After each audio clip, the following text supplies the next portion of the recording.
chicos, bienvenidos. En este video entonces vamos a arrancar con las etapas que capturan energía. El fenómeno que permite transformar la energía lumínica proveniente del Sol en energía biológicamente útil en forma de ATP y NAD reducido ocurre a nivel de la membrana del tilacoide y se ejecuta por medio de complejos multiproteicos llamados fotosistemas que ya vimos en el video anterior. Que es importante que veamos. Yo tengo dos fotosistemas, o sea, dos tipos de fotosistemas. En una membrana tilacoide tengo atestado de fotosistemas, pero puedo encontrar de dos tipos, el 1 y el 2. ¿En qué varían? Básicamente en el centro de reacción, porque el complejo antena está formado por distintos tipos de pigmentos, ya lo sabemos. Y habíamos dicho en el video anterior que el centro de reacción está formado por clorofila A. Lo que pasa es que la clorofila A del fotosistema 2 no es exactamente igual a la clorofila A del fotosistema 1. ¿Por qué? Porque en el fotosistema 2 yo tengo clorofila P680, mientras que en el fotosistema 1 yo tengo P700.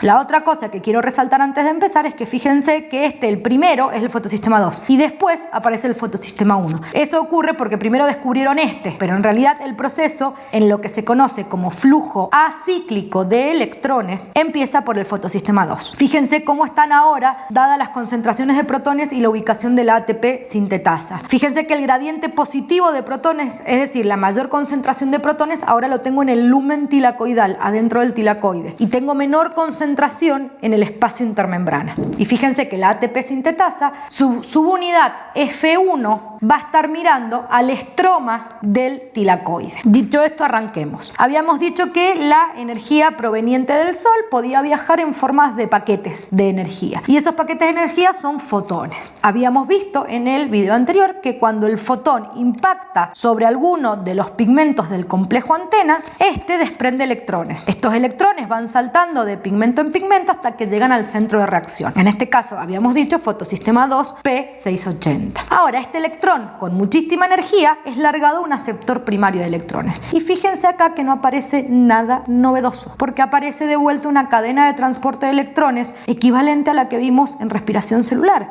Va a estar formada por citocromos que van a hacer que este electrón vaya cayendo por citocromos que tienen cada vez menos energía. Entonces, cada vez que el electrón va bajando de nivel energético, yo lo utilizo ¿para qué? Y bueno, lo voy a utilizar para bombear protones de vuelta en contra de su gradiente, porque ahora yo quiero generar un gradiente mucho más positivo en el lumen tilacoidal. ¿Para qué? Lo mismo que en respiración celular. Este gradiente de protones yo ahora lo voy a disipar a través de la ATP sintetasa. Entonces, al atravesar el canal a favor del gradiente, libero energía que hace que esta ATP sintetasa, a partir de ADP, produzca ATP. Entonces, fíjense que la excitación del fotosistema 2 lo que me hace es que se produzca ATP por un proceso que ahora se va a llamar fotofosforilación oxidativa. Básicamente no cambia demasiado con la fosforilación oxidativa que estaba ocurriendo en la mitocondria. El objetivo final, producir ATP. Transforma energía lumínica en energía biológicamente útil. Viene otro fotón y ahora me impacta en los pigmentos del fotosistema 1. Va a ocurrir exactamente lo mismo. Va a sacar electrones de algún pigmento en el que impactó el fotón, va a ir rebotando el electrón hasta que llega al centro de reacción y ahí es mandado a un aceptor primario de electrones. De vuelta va a caer por una cadena de transporte de electrones formadas por citocromos que van liberando energía a medida que el electrón cae. Ahora, a este electrón lo voy a utilizar para reducir un NAD oxidado. Entonces, el electrón va a ser incorporado a hidrógenos que me han permitido reducir este NAD.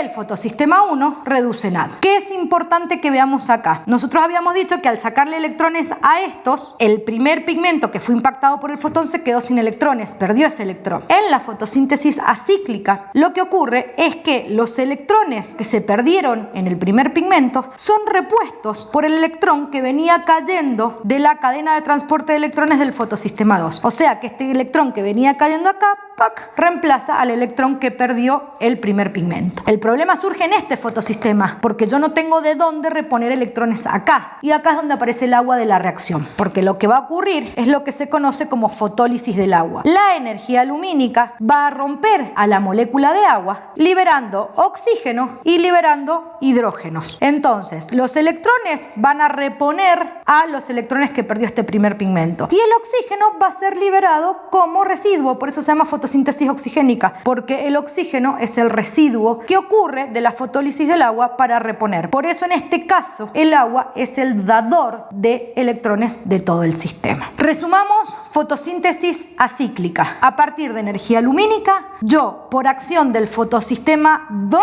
produzco ATP a partir de la ATP sintetasa que queda en el estroma del cloroplasto. Y a partir del fotosistema 1 genero NAD reducido que también va a quedar en el estroma. Les señalo esto de que queda en el estroma porque es acá donde lo voy a necesitar para después fijar el carbono. Hay otro mecanismo que se llama fotosíntesis cíclica. Y en ese, fíjense que lo que va a ocurrir es que interviene el fotosistema 1, pero voy a utilizar la cadena de transporte del fotosistema 2. ¿Por qué? Porque en la fotosíntesis cíclica, cuando impacta el fotón, saca los electrones, rebotan, van al centro de reacción, van al aceptor primario, pero ahora el electrón se vuelve para acá atrás y cae por la cadena de transporte del fotosistema 2. Ahora, la energía la utilizo para producir ATP, eso no cambió. Y es el propio electrón el que se repone a sí mismo. Por eso se llama fotosíntesis cíclica, porque no necesito aporte externo de electrones, por lo tanto no va a haber fotólisis del agua. Obviamente, si utilicé esta cadena de transporte, cuando tengo fotosíntesis cíclica, lo único que se va a producir es ATP, no va a haber producción de NAD. Y va a funcionar una u otra dependiendo de las condiciones nutricionales de la célula. Con esto, chicos, terminamos con